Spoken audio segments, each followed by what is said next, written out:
découvert ici. Encore un hit que vous avez découvert. Ivoire TV. Ivoire TV.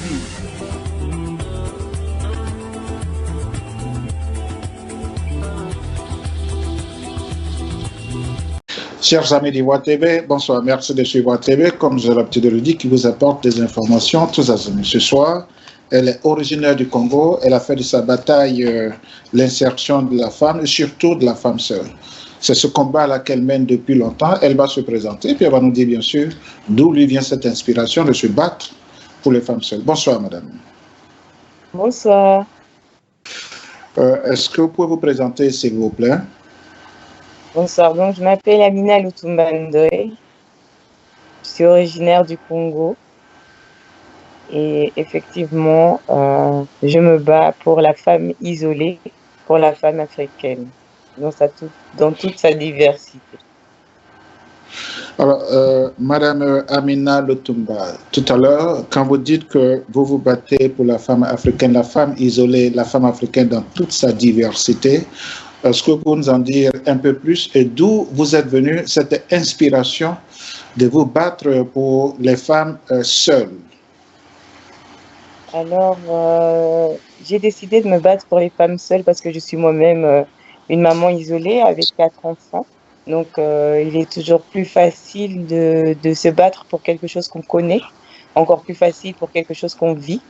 Donc, à travers la difficulté que j'ai eue d'être maman à 17 ans, et de terminer maman à 35 ans, je suis passée par des étapes difficiles, compliquées, que je sais que beaucoup de femmes rencontrent aujourd'hui. Donc, avec la force de caractère que j'ai su dépasser pas mal de choses et j'ai voulu mettre mon expérience au service d'autres femmes qui n'ont pas forcément la force, en tout cas pas encore la force mentale de dépasser des grandes épreuves. Donc, c'est toujours plus facile d'être guidée pour affronter des épreuves que de se chercher. Je me suis cherchée très tôt, mais voilà, on peut être une maman isolée très tard et c'est d'autant plus compliqué. Alors, Madame Amina Lutumba, vous êtes originaire du Congo, mais vous vivez en Belgique. Oui. Alors, depuis que vous êtes présidente fondatrice d'une ONG, c'est ça? Voilà, donc je suis présidente et fondatrice de l'ASBL Les Parents Soulagés en Belgique. Cette ASBL a 2 ans et c'est une ASBL que j'ai fondée avec ma petite sœur et mon fils, mais basée sur les concepts de ma propre vie finalement. Donc cette ASBL s'occupe des femmes ici issues de l'immigration, des femmes en général, parce que je ne fais pas de différence entre la femme africaine et la femme ici en Belgique. Donc toutes les personnes qui ont besoin de nous au niveau administratif, comme nous sommes tous des immigrés ou issus de la diaspora, nous les aidons à se réinsérer professionnellement, à s'intégrer dans la société, parce que quand les personnes sont en cours de régularisation administrative, elles n'ont pas accès à beaucoup de choses. Et nous, avec des partenariats, on a la possibilité de les garder actives. Donc, elles peuvent exécuter des stages dans des sociétés chez nos partenaires, de façon à être prêtes le jour où elles seront sur le marché de l'emploi, en tout cas sur la recherche ou dans le cadre d'une formation professionnelle à suivre. On les garde actives dans des formations de langue, d'alphabétisation, parce qu'ici, il y a le néerlandais aussi en Belgique. Donc voilà, on a aussi des cours de néerlandais. Ça, c'est ce qu'on fait sur la Belgique. Alors, Femmes Noires, Femmes Africaines au Congo. Et là, depuis 18 ans, je l'ai cofondée avec ma maman et le docteur Mayala. Donc, pendant des années, ils ont fonctionné, je vais dire, à la façon du Congo, avec la réalité du Congo. Et je suis devenue présidente en janvier. Et de cette façon, j'ai pu apporter du sang neuf dans l'ONG. Finalement, j'ai un peu pris ce qu'on a ici pour mélanger là-bas, l'adapter aux réalités du pays. Donc aujourd'hui, on fait de la réinsertion socio-professionnelle aussi pour ces femmes. On fait des activités socio-culturelles pour que la femme africaine puisse elle aussi s'ouvrir à des cultures, puisque sa femme rurale, finalement, elle n'a pas accès à beaucoup de choses, mais à travers nos formations, on peut lui ouvrir l'esprit et c'est l'efficience finalement qu'on veut faire et on veut que toutes ces femmes deviennent des femmes leaders dans leur vie. Femme leader ne veut pas dire qu'on doit être tout à fait présidente d'une association, qu'on doit être présidente d'une société, mais présidente déjà de sa propre vie et savoir, de toute façon, être autonome pour ses enfants, pour soi-même, et bon, pour supporter son mari s'il le faut, ou l'accompagner plutôt. Mais bon, comme on travaille beaucoup avec des femmes qui sont seules, c'est déjà les autonomiser de façon à ce qu'elles puissent s'occuper de leur famille et d'elles-mêmes et qu'elles puissent retrouver la confiance en elles et l'estime d'elles-mêmes. La plupart du temps, comment est-ce que vous êtes contacté par ces femmes mères seules? Comment est-ce que vous êtes contacté et quel est le critère de choix pour que votre institution se mette au service de ces dames? Alors, on est contacté souvent du bouche à oreille par les réseaux sociaux. Femmes Noires, Femmes Africaines était existante depuis des années, en tout cas pour le Congo. Et donc, finalement, c'est les cellules qui étaient dormantes suite à la guerre qui se sont réveillées. Et toutes ces femmes, au changement de présidence, ont pris connaissance un peu du programme qui était différent et qui pouvait leur apporter de nouvelles choses. En Belgique, il y a un site internet. En Belgique, c'est plus facile. Je suis là, je suis sur le terrain, je suis active. Donc voilà, on sait nous suivre sur les réseaux sociaux, sur nos pages Facebook aussi. Donc il y a les parents soulagés RDC, il y a les parents soulagés Côte d'Ivoire parce qu'on est aussi présent en Côte d'Ivoire à petite échelle, mais voilà, on s'agrandira dans le futur. Et il y a évidemment la page Femmes Noires, Femmes Africaines et les parents soulagés Belgique. Alors, tout à l'heure, dans vos propos, vous parliez de partenariat, vous parliez de systèmes mis en place sur le plan administratif pour aider les femmes qui vivent avec vous en Belgique. Alors, je suis tenté de vous poser la question de savoir de quoi disposez-vous concrètement comme logistique, comme moyen pour arriver aux fins escomptées. Voilà, alors pour arriver aux fins escomptées, finalement, le moyen dont on dispose, c'est la solidarité. Donc, j'ai exposé mon projet à des entrepreneurs, leur expliquant quelle était la difficulté des personnes issues de l'immigration qui étaient en situation DOM, j'ai perdu le mot, de régularisation administrative. Donc, à cette fin, je leur ai demandé, en tant que bénévole, ces mamans qui sont dans l'association, est-ce qu'elles peuvent venir faire des stages chez vous pour apprendre le métier? Donc, on a une partenaire qui fait aide ménagère. On a des partenaires qui font tout dans la cuisine. Donc, à travers notre partenariat avec eux et le fait que ces mamans soient des bénévoles dans notre association, elles peuvent accéder à des activités qui sont des stages finalement de 1, 2, 3 journées ou des semaines ou des mois en fonction de leur situation parce qu'évidemment, on doit rester dans les critères de la loi. Et donc, la loi impose qu'on doit être en règle ici en Belgique pour travailler. Et donc, voilà, en fonction des situations de toutes ces femmes, on avance selon la situation administrative, évidemment. Mais on essaye vraiment de toujours les occuper. Et les personnes qui sont bénévoles chez nous et qui ont aussi cette expérience professionnelle délivrent aussi des cours, des petites conférences, hein, on va dire ça comme ça, et qui maintiennent ces personnes finalement dans le système de façon à ce qu'elles puissent s'intégrer de l'autre côté. Donc oui, on a convaincu ces personnes parce qu'elles ont cru en ce projet et qu'elles se sont dit que c'était bien de pouvoir aider ces personnes et leur faire comprendre que oui, c'est difficile d'attendre une régularisation, mais il ne faut pas rester inactif pour qu'on vienne dire que les personnes qui viennent des autres pays viennent seulement pour prendre le chômage, le CPS, prendre l'argent comme ça, mais que ces personnes-là sont là aussi pour avancer, pour valider des compétences et voilà, exister tout simplement. On fait des partenariats et par rapport à ça, on crée une petite équipe qui va défendre les projets, les activités de l'association en partenariat avec l'association qui est déjà sur place. Quand nous serons plus forts financièrement, nous pourrons aller directement nous implanter sur le terrain dans les pays d'Afrique comme le Mali, comme le Cameroun, comme le Togo, comme la Guinée et tous les autres pays d'Afrique, le Sénégal et tout qu'on pourra avoir comme marché en fonction des partenariats qu'on pourra lier avec des personnes qui sont sérieuses pour travailler. Alors, madame, je crois que vos actions envers les femmes seules, le combat que vous menez aujourd'hui pour faire ressortir la valeur intrinsèque des femmes seules, vous a amené à être reconnu par certaines institutions. Est-ce que vous pouvez déjà nous en parler? Oui, effectivement. Donc, le 9 juin 2020, je suis devenue lauréate du prix du leadership du projet innovant de l'African Zillions Award. Alors, cela consistait finalement à exposer mon projet Aide aux mamans isolées. C'est un projet que je duplique aujourd'hui au Congo à travers l'ASBL. Et ce concept dupliqué au Congo consiste à encadrer les jeunes filles de 12 à 19 ans victimes de violences sexuelles avec leurs enfants. À cette fin, on leur offre un centre d'accueil, de formation, de prévention. Donc, on les garde pendant un moment dans ce centre, ça c'est le concept.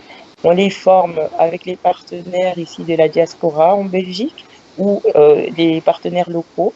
Donc, on a le maître du goût, un partenaire d'origine camerounaise qui est chocolatier de formation et formateur dans les métiers de la bouche. Et à cette fin, il va nous aider à former ces jeunes filles dans la boulangerie, dans la pâtisserie et aussi au niveau culinaire de façon à pouvoir garder finalement la valeur nutritionnelle de nos ingrédients locaux, de nos produits locaux pour qu'elles puissent être en bonne santé, qu'elles puissent cuisiner pour leurs enfants et pour leurs familles plus tard et ouvrir des commerces qui finalement pourront nous aider à avoir une certaine stabilité. On a aussi Kams Modafro, une styliste qui va nous aider finalement à monter un atelier pour cette jeune fille et qui va faire des cours de formation coupe-couture et designer. Donc ces jeunes filles aussi apprendront à coudre parce que finalement si on n'a pas d'argent mais qu'on peut avoir une petite machine, qu'on sait coudre, on peut s'habiller, on peut habiller sa famille. Donc ça c'est un peu l'esprit que nous avons. On a d'autres partenaires qui sont aussi dans l'agriculture, donc on peut cultiver, on peut revendre les choses, ils vont nous aider finalement à ce que l'eau, déjà l'ONG La Joie fait ça, mais de l'eau, enfin à terme mettra de l'eau en bouteille. Donc elles auront ceci, elles vont apprendre le processus, l'agriculture et rentrer peut-être dans la société qui se développe de ce côté-là. On travaille également avec Afesi. Alors ça, c'est vraiment les femmes en zone rurale à Bukavu. Alors elles sont vraiment géniales, c'est merveilleux ce qu'elles font. Elles font du savon palmique. Et donc c'est le savon qui sera distribué dans le centre. Les jeunes filles seront formées parce qu'on a un partenariat et elles ont surtout un partenariat avec la maison de l'Artémisia au Congo. Donc à cette fin, elles pourront être dans le processus finalement de cultivation jusqu'au processus final de la vente. Donc elles vont faire toutes les étapes, elles vont l'apprendre et quelque part pour toujours être indépendantes dans un commerce. Et on a d'autres partenaires qui font des produits pour la peau, qui font de la coiffure. Et on va aider toutes ces jeunes filles finalement à trouver quelque chose qu'elles pourront utiliser afin d'être autonomes finalement. Donc voilà, on essaye de développer un modèle économique stable et durable pour ces jeunes femmes. Alors, éventuellement, le combat que vous menez ne va pas sans difficulté. Quelles sont les difficultés que vous rencontrez dans la mise en pratique de la défense et surtout d'apporter cette aide aux femmes seules? Alors, la première chose qui n'est pas des moindres, on dira je vais aller directement vers le financement, mais je pense que dans ce genre de cas, l'important c'est aussi de pouvoir défendre les droits de ces femmes, qu'elles puissent être reconnues, que leurs agresseurs puissent être reconnus et condamnés. Et à cette fin, je suis aussi membre d'une organisation qui défend les droits de l'homme aux Nations Unies. Et de ce côté, on rapporte un petit peu ce concept qui a été qui est créé en Belgique aussi. On a le bureau en Belgique, je suis responsable du département femmes et enfants et des questions liées au Congo. Donc, on va mettre en place ce système de défense de ces femmes. Mais la plus grande difficulté, comme toutes les ONG, mais c'est toujours le financement parce que c'est difficile de pouvoir travailler sans financement. Aujourd'hui, on fait ça de façon de fonds propres finalement. Ce sont mes fonds, les cotisations, ce sont des dons qu'on reçoit, mais c'est jamais assez. On est dans la difficulté de devoir payer le terrain pour qu'il reste à nous, le centre pour qu'il reste à nous et pour que tout soit fonctionnel. On dépasse les 68 000 euros. Donc, on organise le 30 novembre une soirée caritative qui nous aidera à récolter des fonds afin de pouvoir avancer plus loin dans ce projet.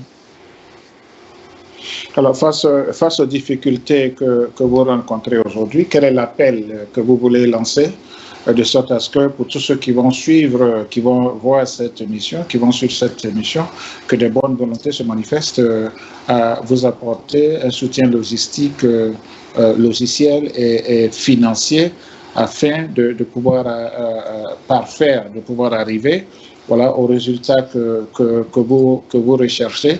Et puis, à la fin de votre propos, si vous avez des contacts, n'hésitez pas à les donner, de sorte à ce que tous ceux qui vont suivre cette émission puissent vous contacter directement et, si possible, vous apporter l'aide qu'il vous faut. Voilà, donc à cette fin, évidemment, on fait appel au cœur des personnes, on fait appel à l'humanité de l'homme, finalement, parce que cette situation, ça peut arriver demain à nos frères, à nos sœurs. Personne n'est à l'abri de ce genre de choses. Donc, voilà. Après, on demande vraiment que les personnes puissent nous soutenir financièrement ou en tout cas nous faire part de contacts, une filière pour avoir droit à des financements ou des plateformes qui pourraient nous aider à avoir de la visibilité, nous donner des conseils, nous accompagner. On est bien entouré, mais personne ne connaît tout. Donc, s'il y a des personnes qui ont des conseils à nous donner ou peut-être des partenariats à nous offrir afin de nous soutenir dans certains départements, voilà, c'est vraiment, les conseils sont les bienvenus. On est là pour apprendre, on est là pour se développer et on est là pour donner la main aux personnes qui voudront travailler avec nous sous forme de contrat de complémentarité au profit de la femme africaine.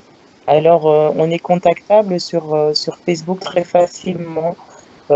Amina Lutumbandoy, Amina Nsenga Lutumbandoy sur Facebook. Oui, voilà. Ou sinon par les pages, les parents soulagés, femmes noires, femmes africaines, les parents soulagés RDC ou les parents soulagés Côte d'Ivoire. Voilà, c'est vraiment le moyen le plus facile de nous contacter, ou par mail. Alors, par mail, c'est lesparentssoulagés@gmail.com ou femmes-noires-femmes-africaines.senga@gmail.com. Donc, Senga, Sensenga.